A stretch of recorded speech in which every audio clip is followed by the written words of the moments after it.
In our previous session yesterday, we were in year 2076 and we were visualizing how the business model will run in after 50 years, or rather what preparation current business model has to consider to get into a cycle of next 50 years. Our previous session was highly focused on human and AI collaboration, which is inevitable. Machines, electronic machines, Internet of Things, big data, all simulated, implemented within the boundaries of AI, will be collaborating with humans. Sometimes you will feel they are competing with us. Sometimes humans will feel that they are defeated by these machines.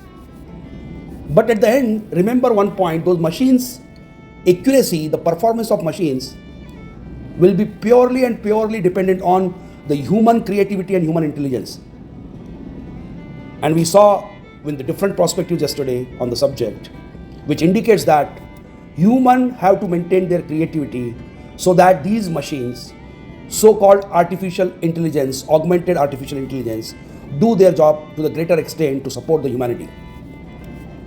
So it was very clear, it's a collaboration and the use of AI tools by the humans in an effective way.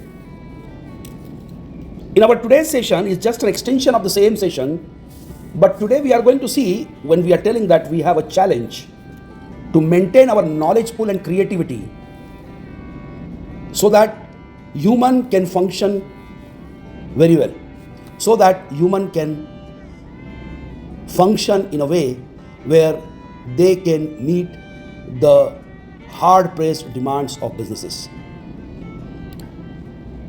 Clear?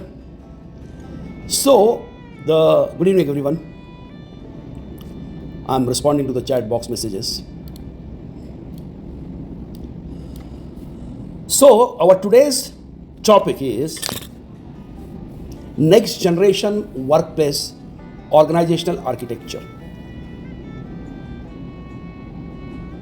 Navigating fluid networks, hybrid leadership, continuous learning ecosystems. Let me have a very frank and free dialogues with you for a moment with you. The era of hide and seek is getting over. Who have not realized so far will realize soon. And what is the meaning of that?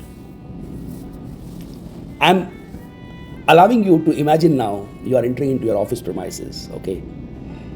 You are going to your cubicle, you are going to your room, whatever facility, sitting arrangement you have. You're going there. You are working. Your neighbor doesn't know what you're working. Okay? He's also part of the same company. He's also working for the same objective. And logically speaking, in some cases that is correct also.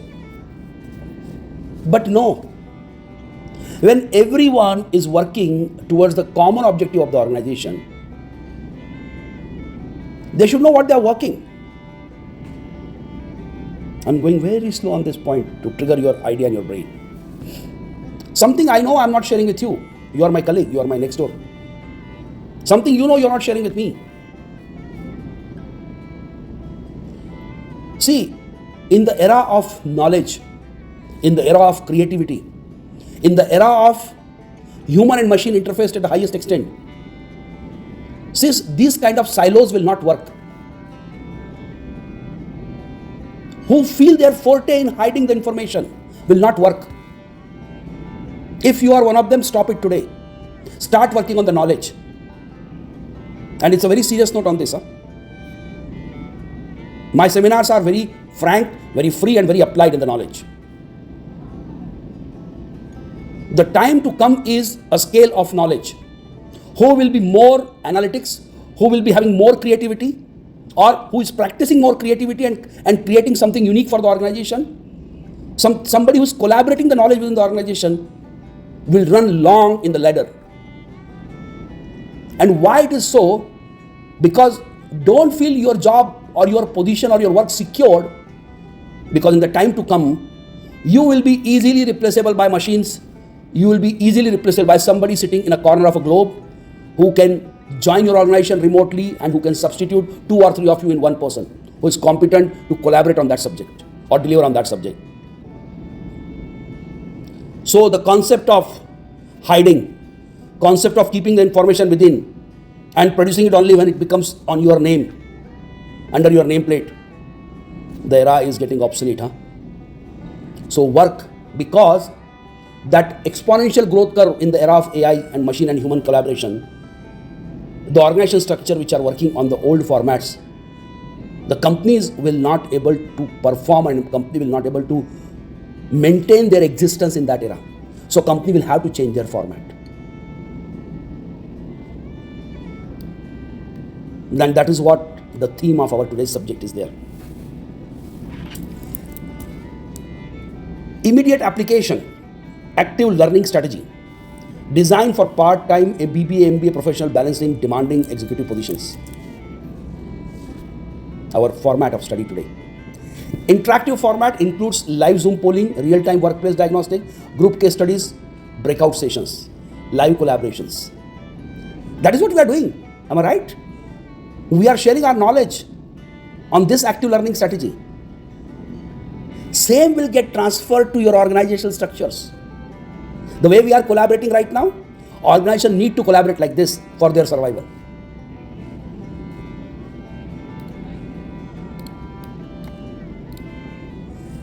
The first segment is the liquid enterprise.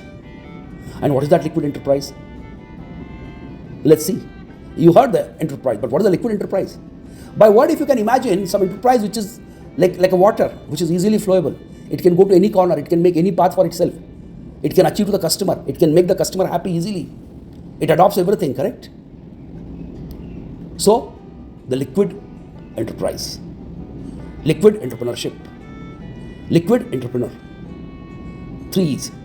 Hierarchy versus fluid network, static bureaucracy. You're going to get this thing, so look at the contents here. Rigid hierarchical reporting structures designed for centralized execution and predictable operations, centralized command chains, silos functions, prescriptive job descriptions. That is what we are working for years together. And they are not going to last longer, trust me.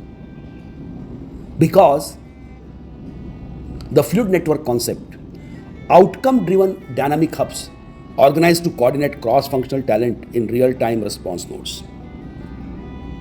How good you may be doesn't make a difference. If your outcome is not dynamic, if your outcome is not able to satisfy the objective of the company, there's no purpose of it, whatever talent pool you have. The processes and procedures are not important over the objective and solutions. Agile approach is over your procedure and processes.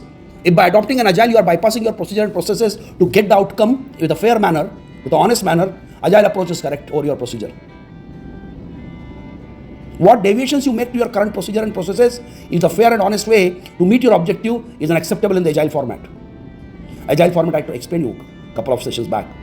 Quick, flexible, achievable, adaptive approach, decentralized authorities.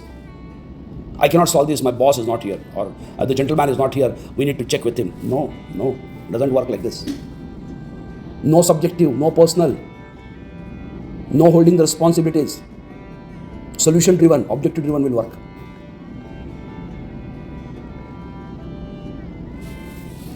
The fractional economy. Don't worry, every clarification is there on the slides. I'm just explaining also with examples. According to 2026 workforce reports, the corporate landscape is rapidly moving towards integrated fractional leadership profiles. Rather than committing to long-term headcounts, enterprises are scaling capabilities on demand. Working managers must adopt their target teams to integrate part-time executives who work with multiple clients simultaneously. Remember, yesterday I was telling this. Today when you go to office, again I'm just giving a quick examples. You 20 guys are sitting on a platform, you are 20 guys around us or 50 guys around us, correct? These are not the futuristic organizations. Probably you will be only alone, working from somewhere. Somebody else is an expert who is not in your headcount of 50. He's just a part-time. He's working for some other organization, but he's an expert.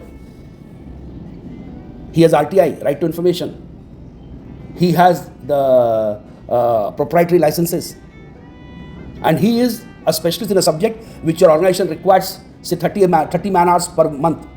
So he's providing you 30 man hours per month, not a 40 man hours or 48 man hours per week. You just need his 30 man hours per, by the way, 30 man hours, just I'm giving you a number. Because this concept is not man hours driven, it is not head count driven, it is basically objective driven. So that one head count, which is not on your regular payroll, can only deliver you the requirement what you need is just in 30 hours a month. By investing 30 hours, you can get, you can pay him for 30 hours and you can get what you need exactly. So that is called elastic capabilities, and that will not be limited to one or two. Probably your 70% organization can use the elastic capabilities and not to create a fixed asset liability or a permanent employee's liability on the company. The basic questions will come in your mind. Sir, what is the reliability? The man can run away, man cannot be available. I totally agree with your queries. I'm not denying. But this is how the work format will be there. You imagine yourself, you are an expert and you will be serving 4 or 5 companies and you are earning much more what you are earning today. What else you need? Automatically responsibility come. You will enter into a confidentiality agreement with the companies. So you cannot leak the information. Or the measures will be there. So this is how the things are going to work. And by the way, they are working right now, but not to that scale. It's not visible that way. Still that one roof umbrella working style is there, but it may not be it will not continue in future. Because you will be needing a great mammoth of a great amount of knowledge pools, which is very difficult to bring under one roof. Remember this point. Pillars of modern organizational architect, okay? Outcome over hours.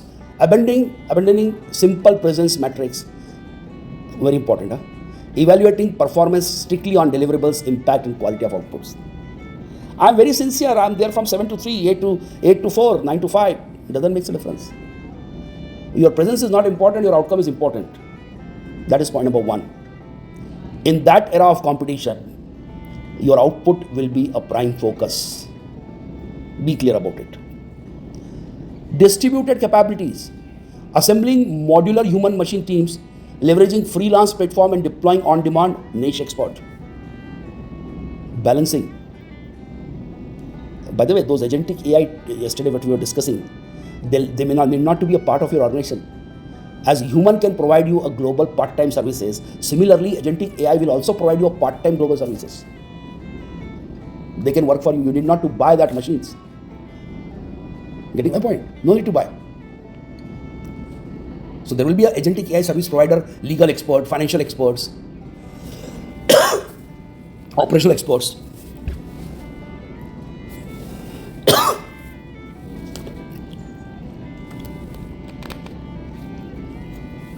Ecosystem orchestration. Transitioning from hands-on supervision to systematic curators who coordinate distinct, flexible human AI structures. Not restricted to the human supervisions. There are systems which are going to be a human-machine interface supervised.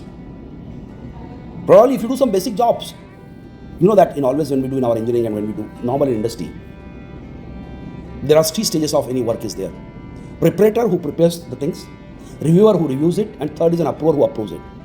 Generally, as a rough order of magnitude thumb rule, a preparator who prepares the things, if it takes 1 hour, the reviewer should take 30% of it, 20-30% of it, depending on the quantum of the work. So he should take either he should take around 15 to 20 minutes to check the work done. And approver should not take more than 10%, which is almost 5 minutes to approve that. You're getting my point? In this cycle right now, what we're talking, all humans are involved. Probably there is a possibility that a human could be a preparator, an agentic AI could be a reviewer, and again human could be an approver. Or an agentic AI-based system, a machine could be a preparator and reviewer could be human. So that is what ecosystem orchestration or orchestra will tune to the work formats, and it will be done like this. And it will be in that fashion. So that is what going to be one of the pillars of modern architect. Need not to think that I have a boss, then I have a super boss and all those things. No. Be ready for this multi-cushion, multi-type, multi-collaborative hybrid work environments. Designing hybrid workplaces. How does your company currently prevent hybrid team isolations? Location, agnostic defaults, rebuilding operational systems. So if office presence is optional, not preferential. Very clear. Asynchronous rituals, reducing meeting by replacing status updates with digital documentation boards. In one of our discussions, we have said this in the previous times, that only 30% or some numbers, I'm not exactly remembering, but a big number, or I'll say a minimum number, is a useful number out of the meetings. Just to discuss status with each other, the meetings are not required. Just put the information on the digital dashboard and let everybody see that. For that, why somebody should read and somebody should listen that information? Available on display board, hoardings, board, digital displays across the company. No need to assemble, no need to waste. Work on that. Strategic syncs, reserving synchronous face-to-face gathering exclusively for creative brainstorm and key retrospective. Yes. Meet only when needed. Meet only when in individual capacity you have a doubts and you are not able to make a solution. Meet only when you created something and you need a peer review. You need a key review by the experts across the company, or maybe in hybrid work fashion, an expert from XYZ country. So meet for such cases. Speaking, listening, no. Go to digital board. That was liquid organization concept. Decentralized. Next is the decentralized coordination. This war between centralized, decentralized is going from years together, okay? Somebody likes decentralization, somebody likes centralization of power, decentralization of power. But honestly speaking, looking at the formats of the future organizations, where knowledge is the guiding principle, again I'm repeating, knowledge is the prime requirement. It is practically not viable to bring the whole knowledge under one umbrella, one roof. So decentralization has already started. Not at many organization level, but yes, it has already been at a very high scale now. Your servers are sitting, I'm just giving an example. Your servers are sitting somewhere in California, somewhere in X country, Y country, correct? But I'm getting that information right now from those servers. So it is inevitable. Do not understand or do not limit yourself by the physical location. Again, I'm repeating. Decentralization is inevitable. This is a slide, I'm not going to read it exactly for your personal consumptions. Workforce integration matrix, how it will happen in this decentralization concept. Workforce segments, onboarding durations, engagement framework, primary KPI focuses. So each team, somebody want to interact from somewhere abroad, how much fractional executives will be taking in a month, 1 to 5 days a month. On-demand gig expert will be there for 24 hours. Just a concept, an example sitting on front of your screen right now.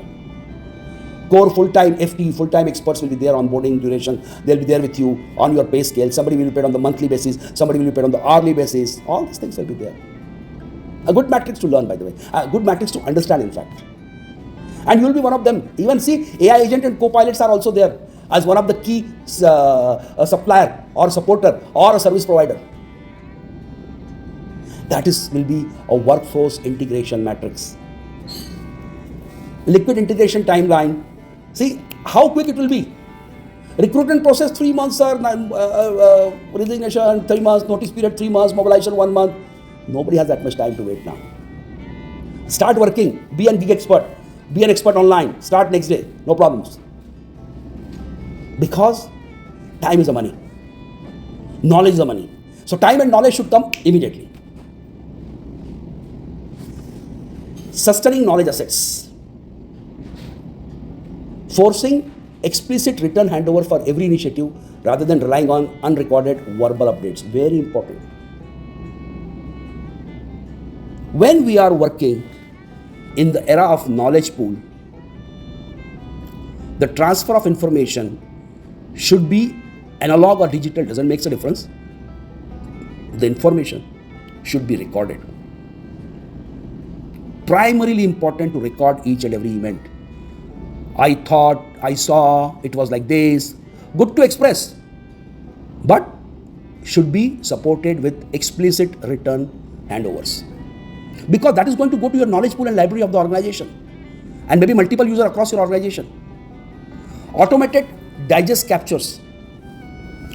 Utilizing smart recorders to index strategic briefings, transcriptions and decision path automatically.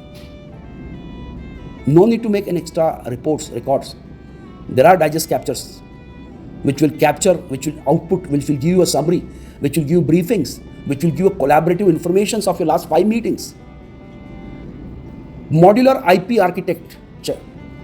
Segmenting tech stacks so temporary experts can plug in safely without exposing broader systems. The experts which you are hiring, definitely they require some information from your organization to work upon. But again, there will be a confidentiality. There will be an easy plug and play for them to get an information. So there will be a mapping how much information they should get and which is relevant to them. All cybersecurity safety precautions will be in place. Don't worry about it. How much information to be given which is relevant, how much food to be served in a dinner plate, as much as you can eat. And everybody can eat a different quantity in his dinner plate. So accordingly the dinner plate will be served so that everybody get their dinner in time. Getting my point? So similarly, the organization will share their knowledge pools with the experts who are 3 hours a month, who are 20 hours a month or 30 days a month in a different formats. But nobody should suffer or starve for the required knowledge and information. And that is what the ecosystem mapping will support. Visualizing internal cross-functional dependencies to prevent single points of failure. So what you need, you can have it. Nothing less, nothing more. So that is called the sustaining the knowledge assets to support the liquid organization or liquid enterprise structures.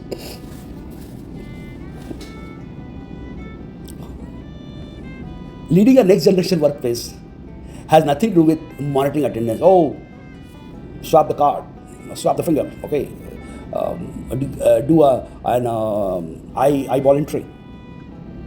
No. It is about actively removing execution roadblocks and engineering structure context.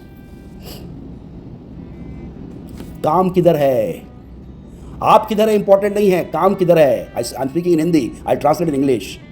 Where you are is not important, what you done is important. Did you make the organization satisfaction? Did you make the desired outcome required for the organization? If it is done, very good. Otherwise you are there, you are as good as you are not there. Psychological safety, turning cultural principles into actionable operational metrics. And what is that exactly? The stages of safety. Inclusion safety. Members feel safe to belong and bring their genuine identities to the workplace without fear of marginalizations.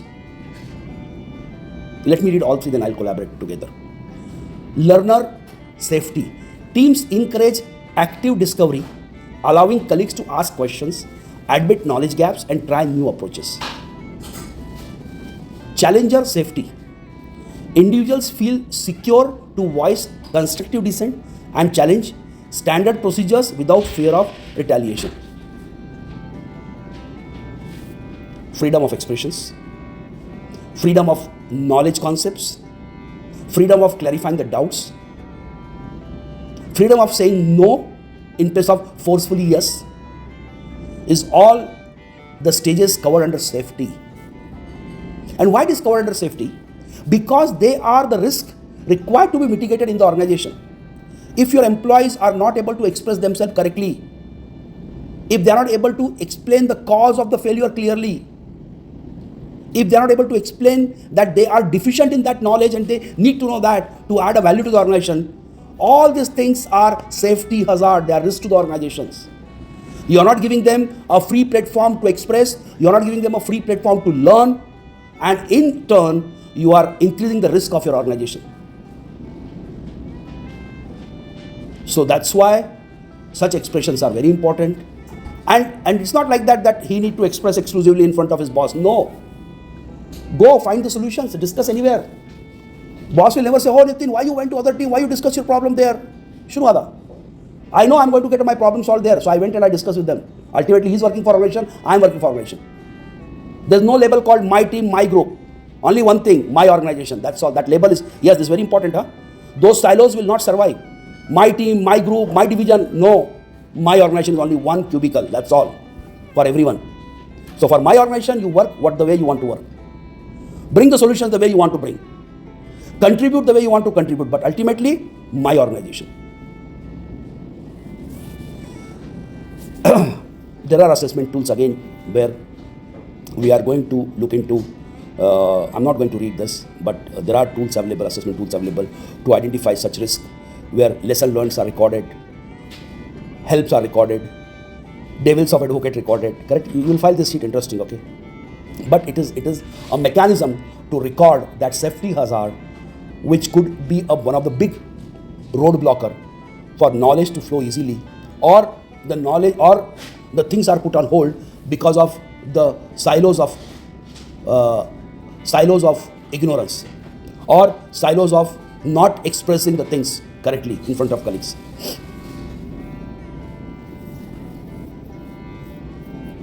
And these are the metrics of psych safety impact matrix. High safety, error reporting, immediately report 95%, error reporting 25% siloed failures, and high safety innovation drive, 85% continuous innovation. Matrix for corporate safety indices shows teams with high psychological safety report failures nearly 4 times more frequently enable swift course corrections and faster development cycles.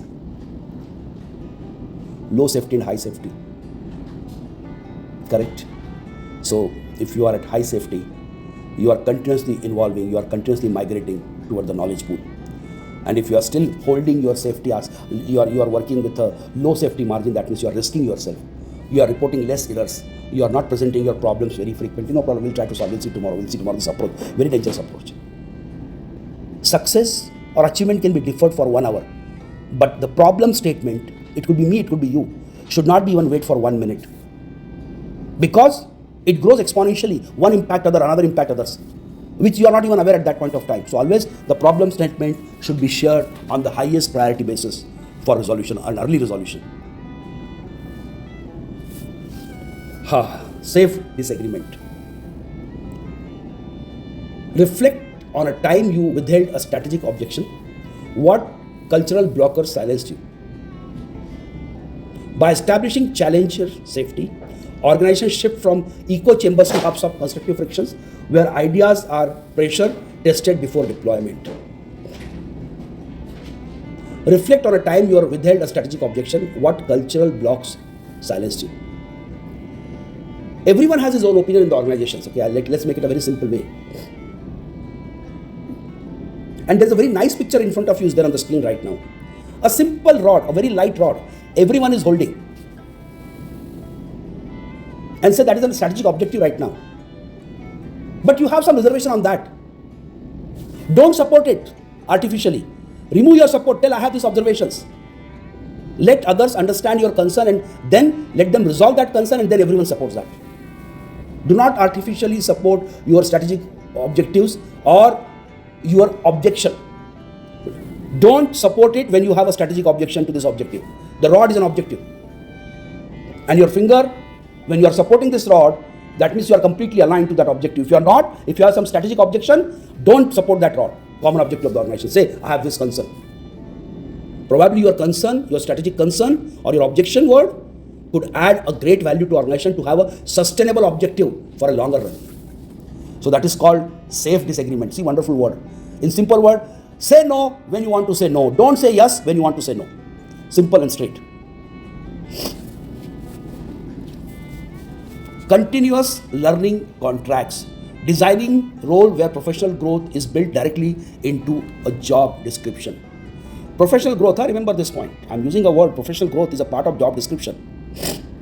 Job description is not about that Nitin will come 9 o'clock in the office, he will do this job, and he will go leave office at 5 o'clock. No. That is a robot. A mechanized work. No.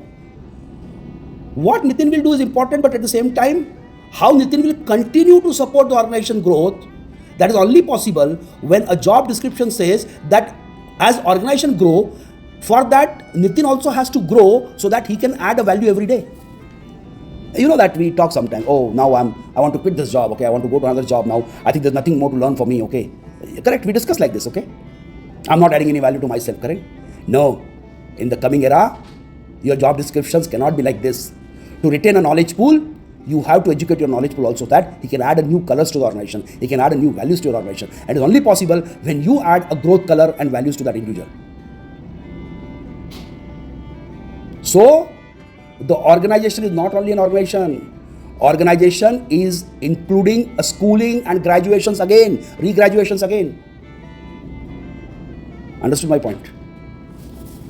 So, transfer of knowledge, elevation of knowledge is an essential part of the organization. In the earlier era, maybe 35, 40 years before, if I recall, when I started my career in the year 1990, I do not remember what was my job description, honestly speaking. Whether that organization had a job, my growth, the job description was there or not, I'm not aware exactly, honestly speaking. But one thing was very sure, that the seniors which we had in our organizations with a lay down experience of 20, 25 years, 30 years, they were our mentors. And those mentors were adding a value to our growth in such a way that we keep elevating our own personality, our own knowledge pool, so that we can keep contributing to the organizations. So it was not, I'm not sure, so I'll not say that was not there in the job description. But one thing is there, I could have seen, and I can imagine, I can really see those 40 or 35 years back when I had the mentors who were building up my career on a growth path to increase or to enhance the company's growth. In addition to that, it was my own growth also. Because when I will grow, my organization will grow. And in one of my sessions, I said this, remember a couple of months back, dying mentorship in the industry. I took that presentation. I shared that presentation, which is available on my YouTube channel also. Dying mentorship. Try to visit that. Developing active learning roles. Static talent retention. Traditional training models treat learning as an offsite perk or occasional compliance requirement. Siloed annual learning budget, disconnected evening study, generic third-party success, dynamic learning contracts. Next generation structure allocate dedicated weekly working hours to upskill tracking capabilities in real time. Embedded capabilities logs, micro-learning projects, sponsor-backed certifications. It's just what you call, what we study in our graduations, correct? That was a static study, you can say, broadly, 80% static, okay? That with the industry experiences, with the experiments, what we do in our college perform, they try to make an applied learning, dynamic learning, correct? But when you come to a profession, now profession is a complete applied industry. So that kind of static silos or static feeding of the knowledge cannot support you to grow. It need to be real time. It should be embedded in your working style, learning modules, so that you can grow continuously. If you are working on a system, you should have all upskill characteristics and upskill programs to educate yourself in that technology edition. You can educate yourself. Okay, self-learning can be done, mentorship can be done, distance learning can be done. So like this. Next generation capability budget, workplace micro upskilling, specialist certifications, external executive coaching. You will be surprised, and you can ask me the question, sir, why we are talking so much upskilling and everything, correct? So I'm taking back to you directly again to the same concept that we are going to work in a hybrid environment. Human combination is different, human machine combination is different. But one thing is very important, that knowledge upskilling is very important. So to retain your humans resources with a growth curve, you have to have a proper capital budgeting on your human resources. Technological network, case study, class discussions, the technology network, upskill pivots, safety index impact, all these are going to be part of the your upskilling procedures. Thank you.